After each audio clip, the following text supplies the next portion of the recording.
Hello दोस्तों, the job section channel में आप सभी का स्वागत है।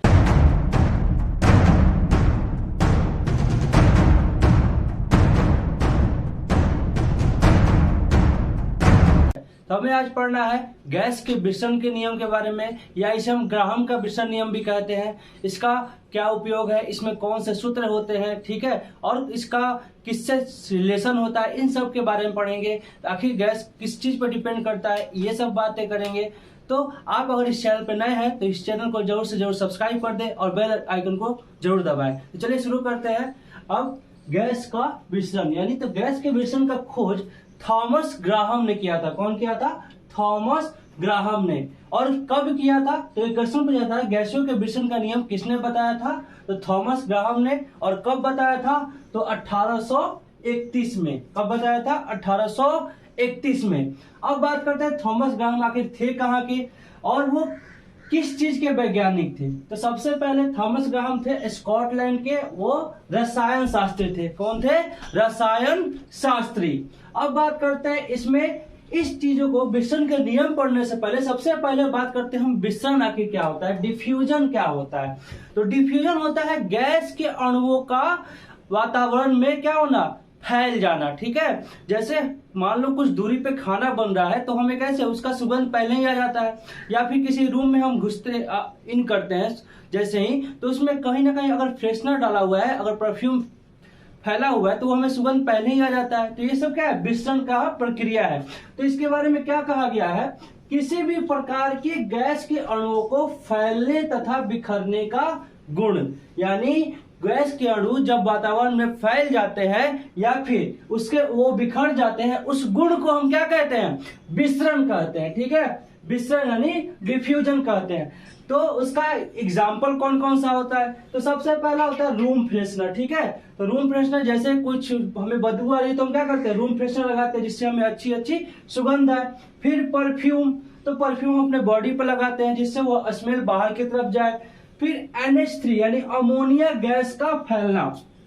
ठीक है, तो अमोनिया गैस का फैलना भी विसरण का ही उदाहरण है। फिर हम क्या करते हैं, घर में अगर गर्मी के दिनों में मच्छर ज्यादा बढ़ जाते हैं, मॉस्किटोज, तो वो क्या करते हैं, हम उसको भगाने के लिए उसका टूल किट ला के आते हैं, या मोर्टीन या फिर कोई भी ऐसा मैक्सो। तो वो सब क्या होता है, वो एक तरीके से मच्छर भगाने का, वो वायु में फैल जाता है पूरे वायुमंडल में या रूम में, और वहां से वो मच्छर भाग जाते हैं। तो सबसे पहला क्या समझा हमने कि विसरण में क्या होता है? गैसों का फैलने का गुण होता है। जैसे मान लीजिए एक कंटेनर में हमने अमोनिया गैस रख दिया और अमोनिया गैस को हमने धीरे धीरे उस पे अगर हमने टेम्परेचर दिया तो वो धीरे धीरे क्या हुआ, वायुमंडल में फैलना स्टार्ट हो गया, और इस प्रक्रिया को हमने विसरण कहा। अब इसी में आगे चलते हैं, निसरण क्या है। ठीक है, निसरण ये क्या था? डिफ्यूजन। और ये क्या है? इफ्यूजन। ये क्या है? एफ्यूजन। तो इसमें आखिर क्या होता होगा? तो इसमें ऐसा क्या होता है जिसे इससे इफ्यूजन कहा गया और इसे डिफ्यूजन किया गया। तो सबसे पहला बात करते हैं इफ्यूजन। तो फ्यूजन में क्या होता है कि गैसों का अणुओं का जो इसमें बिखेरना ही होता है, लेकिन इसमें जो बिखेरना होगा वो सूक्ष्म छिद्रों से, यानी छोटे छोटे छिद्रों से बिखरना होगा। तो इसमें लिखा गया है गैसों के अणुओं का सूक्ष्म छिद्रों के द्वारा विसरण को ही हम क्या कहते हैं? निसरण कहते हैं। ठीक है, फ्यूजन। तो इसमें उदाहरण कौन सा हो सकता है? तो एलपीजी गैस हो सकता है। एलपीजी गैस क्या होता है? एक छोटे से छिद्र से निकलता है और वहां से हम खाना बनाते हैं। फिर क्या हो सकता है? गैस पाइपलाइन जो आती है, जो बड़े बड़े शहरों में गैस पाइपलाइन आती है, तो वो भी क्या होता है? उसमें एलपीजी गैस एक पाइप के द्वारा आती है और उस छोटे छिद्र से हम फिर उसका उपयोग करके खाना बनाते हैं। फिर दूसरा एग्जांपल ले लेते हैं, अगर हम देखें साइकिल का टायर या फिर कोई भी बड़े गाड़ी या छोटे गाड़ी का टायर में अगर उसमें छोटा सा छेद हो जाए जिससे हवा निकलने लगा है, तो हम क्या कहते हैं कि वो चीज पंक्चर हो गया है। तो पंक्चर होने के लिए क्या होता है कि वो हवा किसी छोटे से छिद्र के द्वारा वहां से बाहर निकल जाती है। तो इस प्रक्रिया को हम क्या कहते हैं? निसरण कहते हैं। क्या कहते हैं? निसरण। जैसे यहाँ पे हमने एक कंटेनर लिया है, यहाँ पे वायु भरा हुआ है और एक छोटा सा छिद्र है जहां से ये आपका वायु रिस रहा है, यानी बाहर निकल रहा है। इन सब बात को तो समझ लिए। अब चलते हैं कि आखिर तब फिर विसरण का नियम क्या कहता है। विसरण का नियम क्या कहता है? तो सबसे पहला बात कहा गया है इसमें स्थिर और निश्चित, दो चीजों की बात की गई है, स्थिर या निश्चित। यानी एक एक चीज होनी चाहिए, दो इसमें चीजें हैं, जैसे टेम्परेचर और प्रेशर, ताप और दाब, ये दोनों क्या होना चाहिए, कांस्टेंट होना चाहिए, हमेशा निश्चित होना चाहिए। तो बोला गया है स्थिर तथा निश्चित ताप या दाब पर किसी गैस की विसरण की दर यानी रेट ऑफ डिफ्यूजन, जिसे हम आर से सूचित करते हैं, आर से डिफाइन करते हैं क्या, गैस की विसरण की दर, वो किसके बराबर होगा या किसका समानुपाती होगा, तो उसके गैस के घनत्व यानी उस गैस के घनत्व यानी घनत्व किसे हम डिनोट करते हैं, डेंसिटी यानी डी से, ठीक है, तथा अनुभार को हम m से, मोलिकुलर मास को हम m से डिनोट करते हैं, के वर्गमूल के व्युत्क्रमानुपाती होता है, ठीक है, उसके व्युत्क्रमानुपाती होता है। तो चलिए एक बार फिर ध्यान से पढ़ लेते हैं। बोला गया क्या, स्थिर निश्चित ताप या दाब पर किसी गैस की विसरण की दर उस गैस के घनत्व या अणुभार के वर्गमूल के व्युत्क्रमानुपाती होता है। तो व्युत्क्रमानुपाती का मतलब क्या, एक बढ़ेगा तो दूसरा घटेगा, दूसरा बढ़ेगा तो पहला घटेगा। तो इसमें और क्या बात किया गया, तो चलिए देखते हैं। जैसे यहाँ पे क्या है, आपका आर रेट ऑफ डिफ्यूजन यानी विसरण की दर है गैस की, वो डेंसिटी के क्या है, व्युत्क्रमानुपाती है। फिर यहाँ पे लिखा गया आर व्युत्क्रमानुपाती एम यानी अणुभार के भी वर्गमूल के व्युत्क्रमानुपाती है। अब एक उदाहरण के द्वारा, यदि किसी गैस का विसरण दर यानी ये पहले वाला गैस है कि विसरण दर R1 है तथा घनत्व D1 है तथा अणुभार M1 है तथा दूसरी गैस का विसरण R2 है, घनत्व D2 तथा अणुभार M2 है, तो ये हम फॉर्मूला कैसे लिख सकते हैं, R1 इनवर्स यानी व्युत्क्रमानुपाती है आपके D1 के, D1 यानी क्या, पहले वाले गैस का घनत्व तथा यहाँ पे दूसरा क्या है, दूसरा गैस का जो विसरण है वो दूसरे गैस के घनत्व के व्युत्क्रमानुपाती है। फिर बात किया गया R1 क्या है, यहाँ पे R2 तो R2 यहाँ पे क्या है, दूसरे गैस के अणुभार के व्युत्क्रमानुपाती है, ठीक है। और यहाँ पे R1 यहाँ पे क्या है, पहले गैस के अणुभार के व्युत्क्रमानुपाती है। तो आखिर यह घनत्व क्या है, तो समझ लेते हैं पहले कि मान लीजिए आपके पास आखिर विसरण की दर कितने चीजों पर फैलेगी। तो सबसे पहले हम मान लीजिए यहाँ पे 20 गेंद ले लिए और यहाँ पे भी 20 गेंद ले लिए, ठीक है। 20 गेंद में एक गेंद का वजन मान लीजिए यहाँ पे एक गेंद का वजन कम से कम मुश्किल से 10 ग्राम है और प्रत्येक गेंद का वजन, और यहाँ पे इस गेंद का वजन कम से कम 2 केजी है।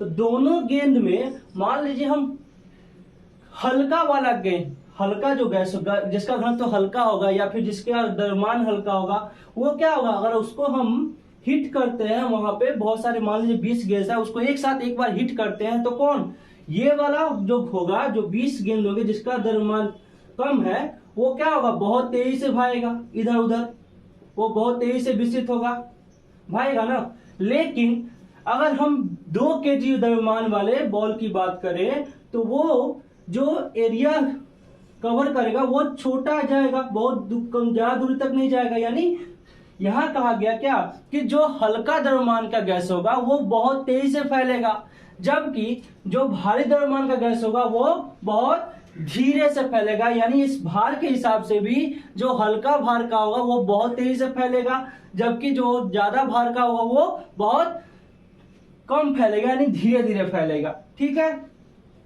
अब बात करते हैं नेक्स्ट कि एकांक समय में फैली हुई गैस के आयतन को भी हम इससे रिप्रेजेंट करते हैं ग्राहम का विसरण नियम से, ठीक है। क्या बोला गया है, एकांक समय में फैली गैस का आयतन, ठीक है।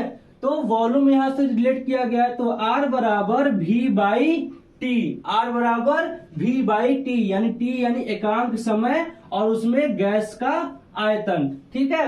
अब यहाँ पे कहा गया है कि आखिर 2 गैसों में तुलना किया जाए उसके आयतन के हिसाब से, तो करना है क्या है, R1 इक्वल टू V1/T1, ठीक है, और R2 इक्वल टू V2/T2, अब सबसे पहले ये हमने देख लिया कि R1 इक्वल टू 1/√D1 लिखे हैं और R1 इक्वल टू 1/√M1। तो इन दोनों R1 और R2 को अगर कंपेयर करें तो हमने क्या देखा है, R1/R2 इक्वल टू √D1/D2। ऐसा क्यों हुआ? तो हम जानते हैं अगर हम R1 को यहाँ पे क्या करें, अगर इसको इस समानुपाती को हम हटा दे, इस व्युत्क्रमानुपाती को या समानुपाती को, तो क्या होगा, यहाँ पे k लगेगा और इसमें भी k लगेगा, इक्वल करेंगे तो, और k के दोनों में इक्वल है तो क्या हो जाएगा, यह कट जाएगा, जिस कारण से यहाँ पे क्या होगा, ये D2/D1 आ गया। तो यहाँ पे क्या पता चल रहा है कि अगर R1 बढ़ेगा, R बढ़ेगा तो D घटेगा और D बढ़ेगा तो R, अगर D बढ़ेगा तो R क्या होगा, घटेगा। ठीक है, ऐसा आप समझ सकते हैं। अब बात करते हैं आगे कि यह नियम जो है, इसमें नोट लिखा गया, यह नियम आखिर और किस पे लागू हो सकता है, तो यह नियम निःसरण पर भी लागू हो सकता है। किस पर? एफ्यूजन पे भी, निःसरण पे भी लागू हो सकता है। अब जो गैस का अणुभार होता है आखिर वो किसके बराबर होता है, तो गैस का अणुभार 2 गुना वाष्प घनत्व, उसके घनत्व के दुगुना होता है। किसके? उस गैस के घनत्व के दुगुना होता है उसका अणुभार, गैस का अणुभार। तो इसलिए लिखा गया M इक्वल टू 2D। अब बात करते हैं, एक एग्जाम्पल थ्रू समझते हैं कि इसका कैसे एग्जाम्पल लिया गया है। तो सबसे पहले हम बात करते हैं दो गैसों का। पहला गैस है आपका हाइड्रोजन और दूसरा गैस है आपका ऑक्सीजन। तो हाइड्रोजन का भार का सब कितना है, 1 है, और ऑक्सीजन का भार क्या है, 16 यानी 16 है। तो इन दोनों गैसों का मिश्रण का दर क्रमशः क्या हो जाएगा, R1 तथा R2। और ग्राहम के नियम से हम क्या जानते हैं, R1/R2 इक्वल टू √D2/D1, और इसको हम लिखे √16/1, और जब रूट निकाले तो निकल गया 4:1 के रेशियो में। तो आखिर ये सब पढ़े तो इसका उपयोग कहाँ होता होगा, तो इसका उपयोग होता है समस्थानिकों में। ठीक है, और जो परमाणु बना जाता है उसका शुद्ध रूप यूरेनियम के प्राप्त करने में इसका उपयोग होता है, ग्राहम के विसरण नियम का या गैसों का नियम के बारे में। तो आज के वीडियो के लिए धन्यवाद। द जॉब सेक्शन चैनल को लाइक, शेयर एंड सब्सक्राइब कीजिए और आगे भी ऐसे वीडियो देखने के लिए बने रहिए।